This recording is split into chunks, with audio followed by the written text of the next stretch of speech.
ازيكم عاملين إيه؟ يا رب تكونوا بخير. كل لعيبه الكوره وكل المسلمين بيلعبوا كوره ان شاء الله نشوفكم في اكبر واحسن الانديه. معاك كابتن اسلام مصطفى مدير اكاديميه جولدن بوي، معانا كابتن رمضان المشرف العام على اكاديميه جولدن بوي. هنتكلم في حاجات مهمه جدا الفيديو ده، وطبعا زي ما انتم متعودين كل فتره بنطلع لكم بالبلان اللي هتتعمل الفتره اللي جايه والفتره اللي فاتت اللي انجزناه. فهنتكلم عن البلان الفتره اللي جايه، وفتره مهمه جدا بنستعد لها بقالنا طول السنه عشان الفتره اللي جايه من اهم الفترات. هنتكلم فيها عن 4 أو 5 نقط مهمين. كمل الفيديو للاخر عشان تقدر ان انت تعرف كل الخطط دي او كل النقط دي تقدر ان انت تستفاد منها على قدر الممكن. اول نقطه هنتكلم عليها وهي نقطه يعني قعدنا سنه بنحاول فيها، وهي نقطه الشركه. الحمد لله استلمنا البطاقه الضريبيه، ودي كانت نقطه مهمه جدا لان شركه التسويق اللي احنا بنعملها هتبقى نقطه انطلاق الاكاديميه، ونقطه مهمه جدا لناس كتير ناقصه النقطه دي او ناس مش عارفه توصل للحته دي. نقطه هتوصلك ان شاء الله للانديه عن طريق ان شاء الله باذن الله. هنعمل بعد العيد اختبارات ليه بعد المواليد نكمل بيها المواليد اللي عندنا، لان احنا ان شاء الله ناويين نعمل كل مرحله عمريه فرقه نبتدي ان احنا نسوق بيها عن طريق الماتشات الوديه في الانديه. ودي فرصه يعني انا شايفها من اقوى الفرص للعيبه ان هي تتسوق وتروح نادي، وباذن الله ربنا يكرمنا باذن الله ونشوف لعيبه كتير قوي في انديه قبل بدايه الموسم. واللي مش هيبقى ليه الحظ ان هو ربنا يكرمه ويروح نادي باذن الله يكمل معانا وهنلعب دوري سوبر باذن الله يتسوق من خلال الدوري من خلال المباريات الرسميه. دي كانت نقطه مهمه جدا يعني كان لازم ابتدي بيها واتكلم فيها، وباقي النقط مهمه لازم تكمل الفيديو معانا للاخر. كابتن رمضان يشرح لنا النقطه الثانيه اللي احنا انجزناها الفتره اللي فاتت واللي استفدنا منها كتير. طبعا في البدايه حابب ارحب بكابتن اسلام وحابب اوجه له كل الشكر طبعا من خلال الفيديو الجميل ده، وحابب اوجه لحضراتكم واقول لكم كل سنه وحضراتكم طيبين بمناسبه عيد الفطر المبارك. عاد الله علينا بالخير واليمن والبركات طبعا. وشهر رمضان السنه دي كان شهر مميز جدا لينا، ربنا يغفر ذنوبنا جميعا. طبعا تاني نقطه حابب اتكلم فيها ان هي كانت اختتام دوره النادي الاهلي الشهر اللي فات لمواليد 2013. الحمد لله حققنا مركز كويس في البطوله دي وعملنا ماتشات قويه جدا مع سموحه والاهلي والمقاولين. ربنا كرمنا وكانت دي اول فرصه للاولاد ان هي نعلى بالمستوى بتاعهم عشان خاطر نبدا نستكشف مستواهم الفني ومستواهم البدني والذهني عشان خاطر نبدا نشتغل الفتره الجايه بعد العيد ان شاء الله مباشره زي ما كابتن اسلام قال على التسويق باذن الله على نظام الفرق. فيا ريت اللي مش معانا من دلوقتي يا ريت يحجز مكانه ان شاء الله من بعد الفرق. وطبعا احنا من خلال كل بوست وفيديو بنسيب كل التفاصيل بتاعتنا عشان خاطر تقدر تلتحق بينا. ودي كانت نقطه مهمه جدا. بالنسبه للنقطه الثالثه باذن الله كانت من خلال الاكاديميه في خلال شهر رمضان الكريم، كانت نقطه مميزه جدا ودي كابتن اسلام اتكلمنا عنها. النقطة الثالثة احنا الحمد لله ربنا كرمنا وعملنا دورة رمضانية في الأكاديمية مميزة جدا لكل أعضاء أو كل مشاركين الأكاديمية، وكانت فرصة لينا جدا إن احنا نقف على مستوى الأولاد، نقدر إن احنا نقيمهم كويس، نقدر إن احنا نحط كل ولد في مستواه عشان نقدر نشتغل مع كل ولد.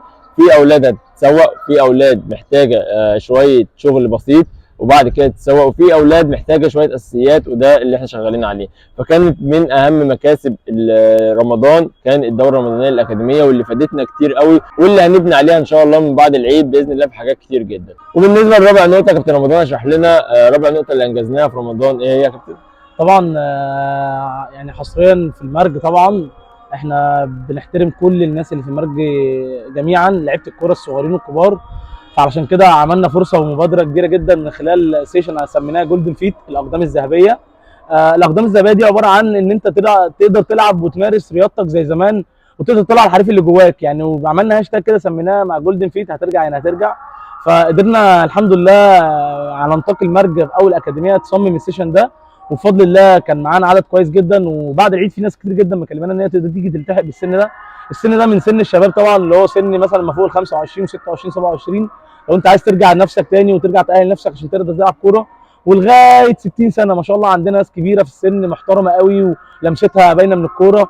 وده كان اول هدف لينا جدا ان احنا بعد اول سنه من تاسيس الاكاديميه ان احنا نقدر ننتشر بسرعه جدا في اكتر من مجال. وان شاء الله الفتره الجايه هتلاقوا مجالات ثانيه كتير جدا من خلال جولدن بوي. خامس نقطه طبعا كابتن اسلام هيقدر يوضحها لكم دلوقتي ان شاء الله، نقطه مهمه جدا باذن الله بالنسبه للاكاديميه. خامس نقطة وهي النقطة برضو اللي أنا بحب أتكلم عليها واللي لازم أتكلم عليها تاني، وهي التسويق. إن شاء الله من بعد العيد هنعمل اختبارات هنكمل بيها المجموعة اللي عندنا المميزة في الأكاديمية، وهيبقى ليهم تمرين لوحدهم وليهم يوم زيادة لوحدهم، وكانك فرقه بالظبط هتروح تلاعب انديه كبيره، ومن خلالها نقدر ان شاء الله بعلاقتنا ان احنا نقدر نلفت انتباه اكتر من مدرب ان هو ياخد لعيب من عندنا، وهيبقى في بالنسبه للشركه في عقود رعايه، هيبقى كل لعيب ماضي معانا عقد رعايه مسؤول مننا في كل حاجه، متابعينه في التغذيه، متابعينه في الماتشات، متابعينه في التمرين، متابعينه في حياته، متابعينه في التزامه في كل حاجه. فانت بجد يعني دي فرصه يعني مش هتلاقي حد بيشتغل بضمير يقدر ان هو يرعى ابنك بالطريقه دي. فربنا يوفقنا فيها، وان شاء الله باذن الله نبقى عند حسن الظن، ونبقى عند الفكر اللي احنا مفكرينه يطلع زي ما احنا عايزينه بالظبط، باذن الله نقدر نفيد كل الناس اللي بتتفرج علينا ومتابعانا. وبكده نكون خلصنا فيديو النهارده. اسلام في ناقص ايه؟ ناقص يا كابتن اسلام، كل آه. فيديو تحرجني. في صح مفاجآت هنخلي كابتن رمضان يقولها لنا. هقول قول لهم نبذه صغيره طب كده. بص، هو ان شاء الله باذن الله شهر 6 في مفاجاه كبيره جدا للاكاديميه كلها. اللي مش معانا من دلوقتي يا ريت يلتحق بينا.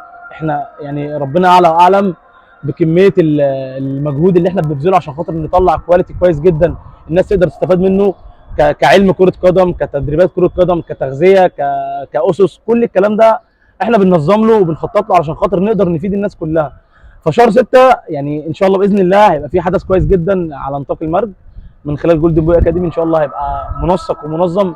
ادعوا لنا وربنا يكرمنا، ان احنا بنسعى ومستنيين توفيق ربنا. يعني احنا بنسعى في كل الطرق وربنا يوسع لنا كل الطرق علشان خاطر احنا بنحاول نجتهد علشان خاطر نوصل لهدف احنا حابينه. احنا مش حابين نعمل حاجه ونقف عندها، احنا كل يوم عندنا جديد، بنطور وبنفكر وبنخطط علشان خاطر نوصل لابنك وبنتك لابعد حاجه انت ممكن تتخيلها. بالمناسبه صح، كنا ننسى حاجه معينه جدا، كنا برضو نبهنا قبل كده عن سيشن جولدن فيت للسيدات. باذن الله بعد العيد ان شاء الله جاري تجهيز السيشن باذن الله في مكان مجهز ومغلق للسيدات، فما تقلقوش. وباذن الله البنات اللي هتلعب كوره برضو في السن الصغير من سن 4 سنين لغايه 12 سنه تقدر تلتحق بينا في الاكاديميه، وهنقدر نعمل لهم برضو سيشن مخصص بيهم. وان شاء الله باذن الله نقدر نحاول نجتهد في كل حاجه انتوا نفسكم فيها. حد نفسه في حاجه ثانيه قبل ما ننهي الفيديو؟ كابتن اسلام اظن كده خلاص بقى يعني قلنا كل حاجه. قلنا كل حاجه، متاكد؟ انت بس طيب. فرصتك دلوقتي ان انت تلحق، لو انت مش معانا الحق انضم لينا، لان احنا برضو مش محتاجين العدد الزياده عن اللزوم، لا احنا محتاجين يبقى الموضوع عندنا منظم اكتر من ان هو يبقى عدد كبير. فالحق فرصتك ان شاء الله تستفادوا، وان شاء الله ربنا يكرمكم كلكم. كل سنه وانتم طيبين، اشوفكم على خير ان شاء عيد الله سعيد عليكم بعد العيد. يلا السلام عليكم ورحمه الله وبركاته.